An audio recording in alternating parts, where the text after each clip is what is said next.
Hi everybody, welcome to my video on the Olympus OM10.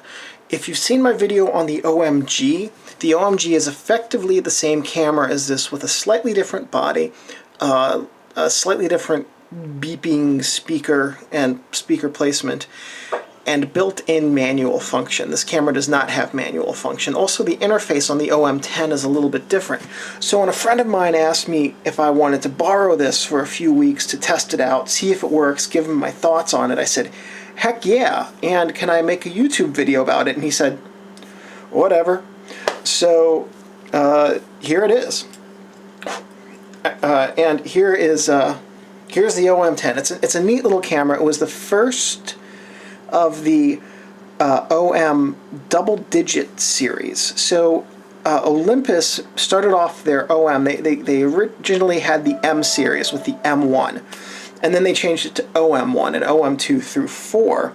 This came out concurrently a little bit later than the OM2. I think I'm sorry, with the OM1. I think the OM1 came out in 72. This came out in 79. So it's a little bit stripped down, a little bit lighter weight. It has a lot of features, and in a lot of ways it's actually a better option for most shooters than the OM1 or the OM2.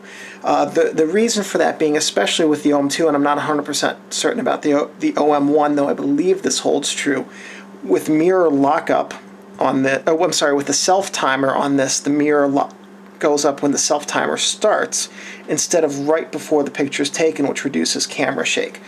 So if you use the self-timer a lot, or find yourself using a tripod for photos where you're going to use a self-timer, that's an important thing to have in your mind if you're trying to figure out which one of these cameras you want to buy. So anyway, this is an interchangeable lens, single lens reflex camera. And if you've seen any of my other videos, and you know that basically what that means is that the lenses come off, and there's it uses one lens to collect the light, and that you can see the image through the viewfinder, through the eyepiece.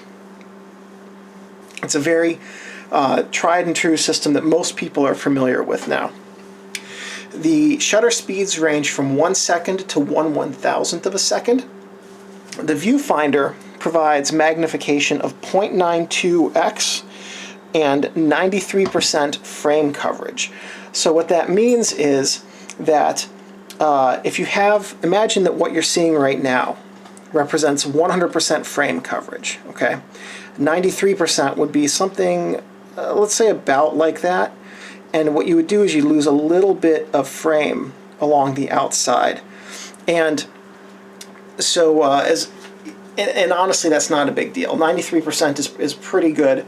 95 and to 100% obviously is ideal, but 93 is pretty good for a non-professional camera. It has a matte field viewfinder focusing screen with split ring. It's got the same screen as the OMG, also called the OM20. And like that camera, and it's a little known secret about this camera, the viewfinder screen can be changed out for other screens. Now, typically that was done at the factory during ordering. It can be done aftermarket, but it's an intense process. Well, not intense, but it's just not as easy as taking the prism off and popping the new one in. Or like I have a grid screen on my Pentax K7, and it was just a matter of taking off the lens and then you access it through the mirror. I'm not entirely sure how it's done on the OM10, but everything I've seen says it's not as simple as a typical focusing screen swap out. It has an X-flash sync up here that syncs at 1/60th of a second, and this camera does not have a manual mode. This one doesn't. There's a manual adapter that plugs into the OM10 right here, and if you have that, then you can change it to manual mode over here on the dial, and we'll see what that does later in this video and how that works. But if you change it to manual mode, then you can adjust the shutter speed manually with the adapter. I wish I had one. I would show it to you and how it works, but I don't. If at some point in the future I get one, I will borrow my buddy's camera again and show it to you.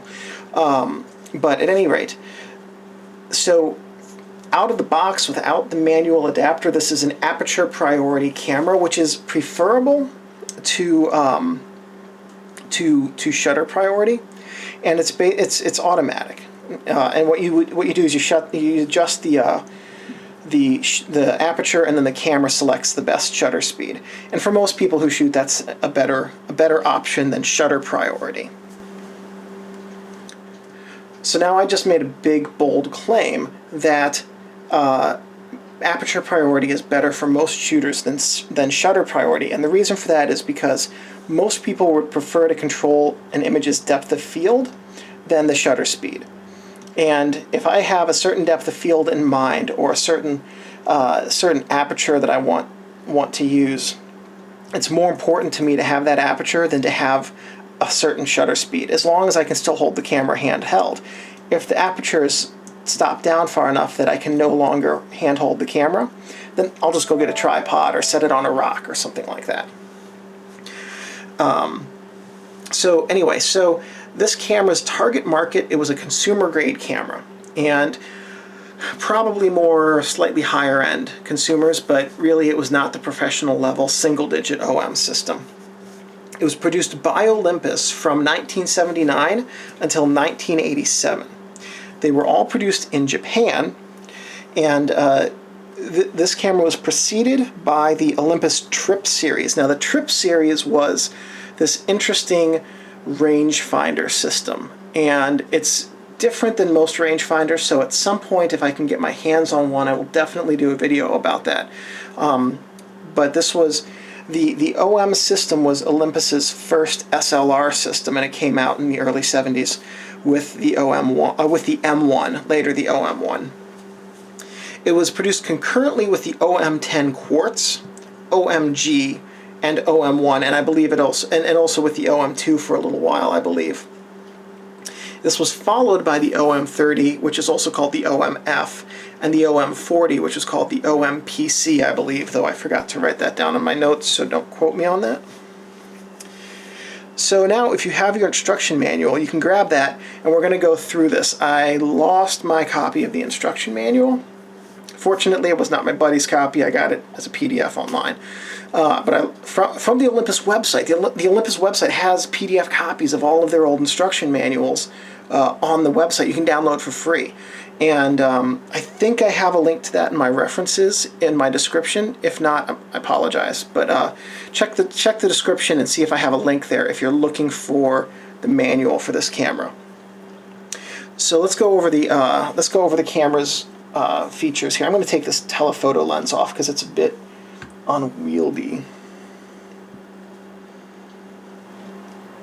Okay, so here we go. We have the camera's top. Starting over on this side, we have the rewind knob with the rewind crank, and the crank flips out of the rewind knob. And this is used to rewind your film when you're done taking pictures. Oops, actually rewind it that way. And it's also, as you're taking photos, you want to make sure that this is moving in the direction that the film moves to know that the film is being taken off of the cassette.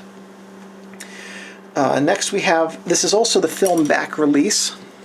So to load film, you just lift up on it and the film back opens. We next have the mode selector right here. You can change it to self-timer, and if you hit the self-timer, then it beeps and stuff. And you notice that the arm here doesn't actually move down because you're not setting a timer with this arm. But it'll beep for about 12 seconds, and then you heard the mirror went up. Now the shutter releases. But the self-timer arm stays in place. So as long as it's there, the self-timer will be on. So when you're done taking self-timered pictures, you have to move it physically. I have, on a few occasions when I was testing this out, forgotten to do that, and took a few pictures handheld with the self-timer, which is never a great result. It also, and then, so here's the off button position. And in off, all you're doing is turning off the meter. The camera still functions mechanically, but only at 1/60th of a second when it's set to off. Then on turns on the meter and turns on the shutter controls, the shutter speed selector, so the meter evaluates how much light there is. And you can hear that that shutter release was slightly faster than the previous one, because there's more light than would be required for 1/60th of a second being read by the meter. And lastly, there's a battery check. I don't think the battery beeper is actually supposed to die off like that. The batteries in this camera are just really, really weak. Here we have the flash hot shoe with the X sync, and this is the X sync, and then over here we have the flash charge and auto check contact. So that provides some information about the flash to the camera. And so if your flash is not fully charged, or if it's going to have has weak batteries and the flash is a little bit lower, then the camera should be able to tell that and compensate in your slightly for that. But I'm not 100% certain on that, so don't quote me on it. It's a little bit of speculation on my part, but I believe that's how that works. The exposure counter is right over here. That tells you how many frames you've taken. And the film advance lever is right here, so after you take your picture, this is what you do to advance the film to the next frame. Here we have the shutter release button, and that actuates the shutter to take your picture. And I thought that it had a lock, but I guess not.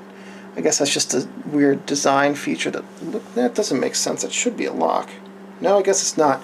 It's just a design feature there that looks like a lock. Curious. Here's your film speed dial, and you can see that the white line is set to 100. That means that it's set to take 100 ISO. If you have 100 ISO film in there, then it's set correctly. You can set it as low as 1/25th or 1/1600th. Also built into the speed setting ring here, you can see it says, what's that say? 1/2 plus 1/2 minus. And what that allows you to do is compensate your film up to 2 stops either direction, with some limitations that we'll look at in the second video, I believe. And let's see, next here we've got the, okay, that's everything that's on the top. So on the front of the camera, I'm going to go over to the front here next. We have the lens release button. Do we? No, we don't. There is no lens release button on the front of this camera. Now typically, like on Pentax, the lens release button is over here. It's here on Nikon. It's here on Canon, for their bayonet systems. But there's no lens release button on this. So that's why I have this lens here. The lens release button is built into the lens. It's the only system I know of that is like that.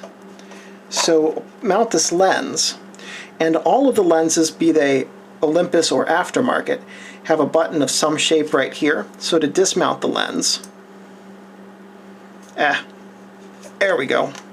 You push that button and turn, and it dismounts the lens. The next thing that we have is the manual shutter dial adapter socket. So right here, this is not a flash PC socket. A flash PC plug will not plug into this socket.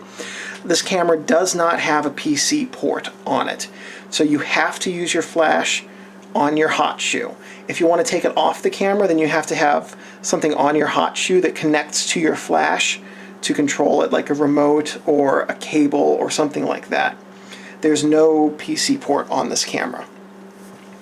And what you do with the manual adapter is you plug it in to this port right here. And this guide pin right here, this is the manual adapter guide, helps make sure that you put it in the correct way and that it stays in place and is secure when you're using it. Next thing we have is the rewind release lever. So when you're finished with your film, you turn this lever 90 degrees counterclockwise if you're facing it, and then release your film. And once you're done, you open the film back up to take the film out, and you can see that the rewind lever stays in the same position. It will stay in that position until you advance the film next time. Until you use the film advance lever the next time. We next have the battery check light and beeper. So when you set the battery to check, that's a whole lot of uninteresting flashing and beeping there. But the light goes on to tell you that the battery is working, and then there's a beeping noise that comes from the speaker to tell you that the battery is good. As you can see, the battery is basically dead in this camera, so that's not working so well. Last thing we have are the strap lugs here to connect your strap, and then the lens mount, where the bayonet mount where you put them. On the camera's bottom, let me turn this over and see if turn it this way. That way I get a little bit better light. So on the camera's bottom, we've got the serial number right here.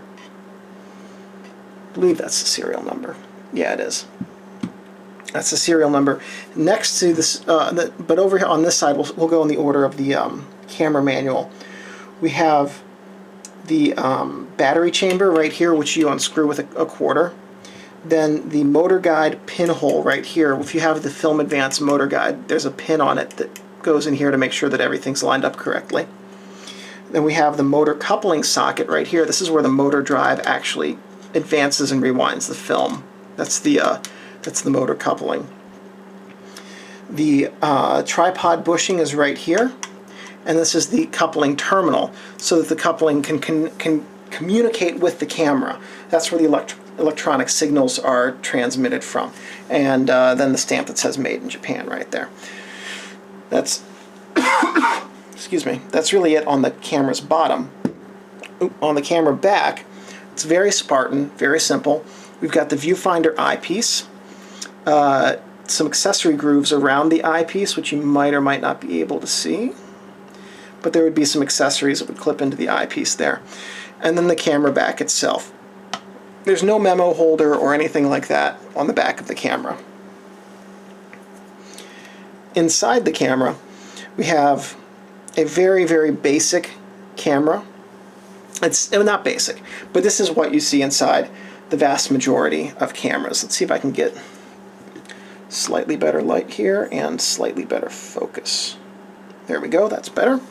So we have the film chamber here. You load the film inside of it and then push the rewind lever and back film chamber opening lever back into place, and that holds the film there.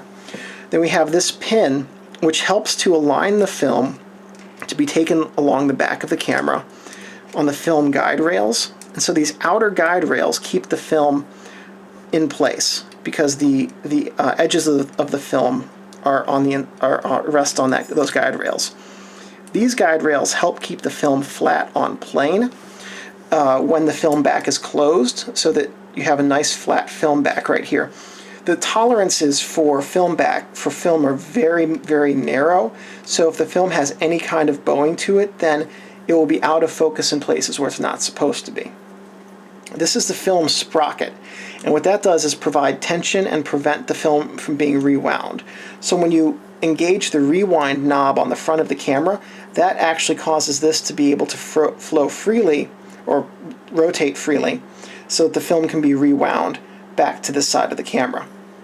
And this is the film take-up spool, and this is what you put the end of the film leader into so that when you advance the film, now you can see here it's going to turn. When you advance the film, it's taken up there. The film back has some additional features on it. This is the back pressure plate, and this is what presses up against the back of the film here to keep it flat on plane. And then we also have a spring that helps keep the cassette in place so it doesn't rattle around inside the camera. It's very basic. It doesn't have any of the rollers or advanced systems that professional level or even advanced amateur level cameras have. But it does the job well, and it takes good pictures. And because there are fewer things, it is not, those things really don't break down, but the more things there are on a camera, the more things there are that need service and have the potential of breaking down. Note that the shutter will function without batteries. The shutter will not function without batteries. If you take the battery out, the shutter requires batteries to power its full opening and closing procedure. So it's like the Pentax 6x7 and the OMG.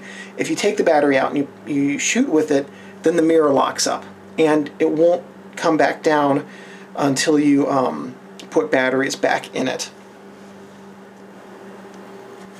Also, another note, excuse me, another note is that early OM10s, from the beginning of the production run, have a shutter issue that the later OM10s corrected with a different shutter type, a type 2 shutter.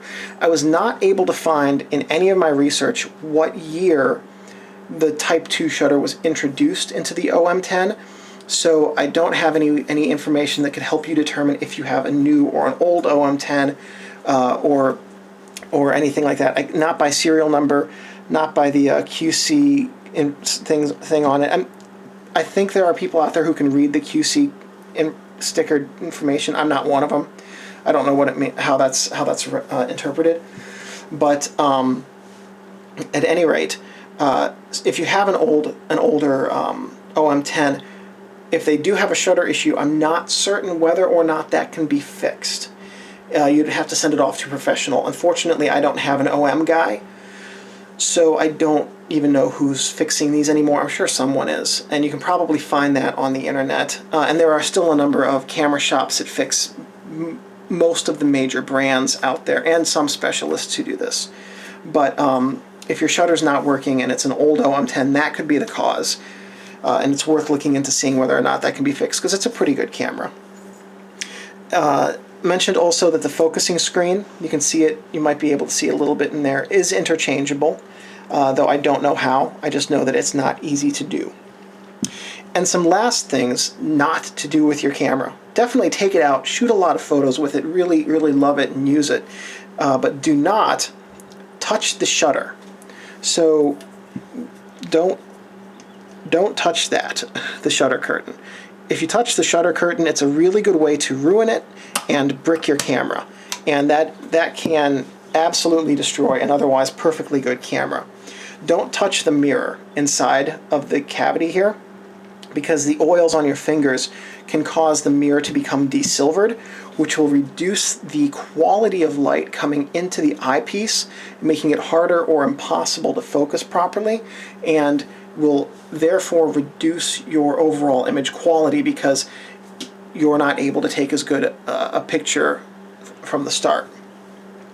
Don't leave your cameras or your lenses in your car, because you can get heat or cold damage. The heat damage causes the oils to get really thin and get to places where they're not supposed to, and the cold damage can cause the oils to freeze and break down and then get into places where they're not supposed to. And that will hamper the camera. It has to be sent away for repair, and it means really being taken apart very, very thoroughly and cleaned. Do not store your camera gear in a plastic bag, because you can get fungus, and that's something that's really serious and is very damaging to lenses, but can also be very damaging to cameras. And lastly, the last do not is don't let your camera get wet.